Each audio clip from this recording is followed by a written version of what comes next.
အားလုံးပဲမြင်ကြပါရှင် Academy Teaching ရေကိုမှကျဆိုပါတယ်ရှင်ဒီနေ့မှာတော့ရှေ့သင်ခန်းစာမှာကတချို့တို့ဒီစကားလုံးလေးတွေကိုဘယ်လိုရေးရတယ်ဘယ်လိုဆိုရတယ်ဆိုတဲ့ဥစ္စာလေးကိုသင်ပြီးသွားတာဖြစ်တဲ့အတွက်ဒီသင်ခန်းစာမှာလည်းကျတော့ဒီစကားလုံးတစ်လုံးချင်းစီတွေကိုဘယ်လိုနေရာတွေမှာတချို့တို့အသုံးပြုလို့ရလဲဆိုတာကိုဒီသင်ခန်းစာမှာဆက်ပြီးတော့သင်ပေးကြမှာဖြစ်ပါတယ်အဲဆိုတော့တချို့တို့အာရေးချာ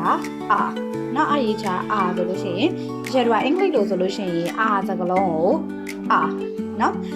MNOPQR နော်အဲ့ဒီအားကြတော့ကျတော့အားရေးချာအားနဲ့ပြောတယ်အားရေးချာအားဝစလုံးပေါက်အားတဲ့ကျတော့အရာတစ်ခုခုလုပ်တဲ့အခါကျလို့ရှိရင် energy သုံးရတယ်အားသုံးရတယ်နော်အားနဲ့ဆွဲပလိုက်နော်အားနဲ့ယူလိုက်အားနဲ့မားလိုက်နော်အဲ့လိုပုံစံတချို့တော့ energy ကို use လုပ်ပြီးတော့လုပ်တဲ့အခါကျလို့ရှိရင်ကျတော့အားလို့ပြောတယ်နော်အဲ့ဒီအားကိုကျတော့အားရေးချာအားဝစလုံးပေါက်အားကိုအသုံးပြုတယ်ပြီးတော့လို့ရှိရင်တချို့တစ်ခုခုထိသွားတဲ့အခါကျလို့ရှိရင်အားနာလိုက်တာဆိုပြီးတော့ပြောတယ်နော်အဲ့ဒီအားကိုလည်းကျတော့အားရေးချာအားဝစလုံးပေါက်အားနဲ့ပဲသုံးပြုတယ်ကာကြီးရေကဒီကာကြီးရေကကျတော့ကျတော့ကတာ dance လုပ်တာနော် dance လုပ်တာမြန်မာလိုကတယ်အကအဲ့လိုပြောတယ်ကကိုကာကြီးရေကနဲ့သုံးပြီးတော့ကာကြီးရေချာကာကျတော့ကျတော့ကြက်ဥအကာနော်ကြက်ဥအကာကြက်ဥမှာဆိုလို့ရှိရင်ကျတော့အပြည့်မှာအရေးကြီးလေးရှိတယ်ထဲမှာအနှိမ့်လေးရှိတယ်အဲ့ဒီအရေးကြီးလေးကျတော့မြန်မာလိုဆိုလို့ရှိရင်အကာလို့ခေါ်တာပေါ့နော်အဲ့ဒီအကာကိုအာရေအားကာကြီးချာကအကာနော်ကျုပ်အကာမှမဟုတ်နောက်တစ်မျိုးအကာကိုဘယ်လိုသုံးလို့ရလဲဆိုတော့ဒီတစ်ခုခုကိုဖုံးကာလာတာနော်ဥပမာတချို့တို့အခန်းတွေပါလေးကာလာတာလို့ကလကာကာလာတာတော့ဒီကလေးပါကလကာကာလာတော့ဒီကာလာကိုတချို့တို့ကာကြီးချာကာတစ်ခုခုကိုကာထားတာပေါ့သင်ကာကြီးချာဝစားတော့ပေါက်ကာကြတော့တချို့တို့ကာစီတာ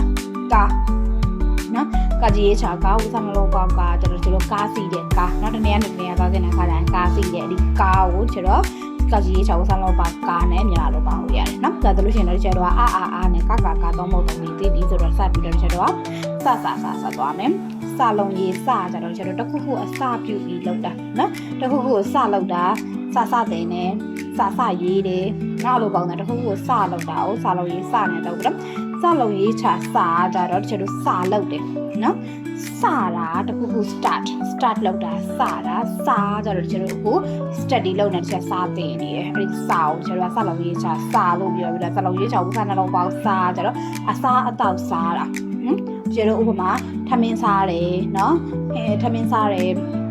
ကြက်သားစားတယ်နော်အဲ့လိုပုံစံတစ်ခုခုစားတာဘာဂါစားတယ်ပီဇာစားတယ်အဲ့ဒီစားကိုစလုံးရေးချစားဝစနှလုံးပေါက်စားလို့ပြောတယ်နော်ဒါဆိုလို့ရှိရင်စလုံးရေးစားကြတော့တစ်ခုခုစတင်တာစလုံးရေးချစားကြတော့စားလောက်တာဖြစ်ပြီးစလုံးရေးချဝစနှလုံးပေါက်စားကြတော့ဟိုကိုစားတာလို့ပြောတယ်ကဲဒါဆိုလို့ရှိရင်တော့ဒီနေ့သင်ခန်းစာလေးကတော့ဒီလောက်ပါပဲဆက်လက်ပြီးတော့နောက်နေ့တွေမှာလည်းနောက်သင်ခန်းစာတွေဆက်ပြီးသင်ကြားပေးပါမှာဖြစ်တဲ့အတွက်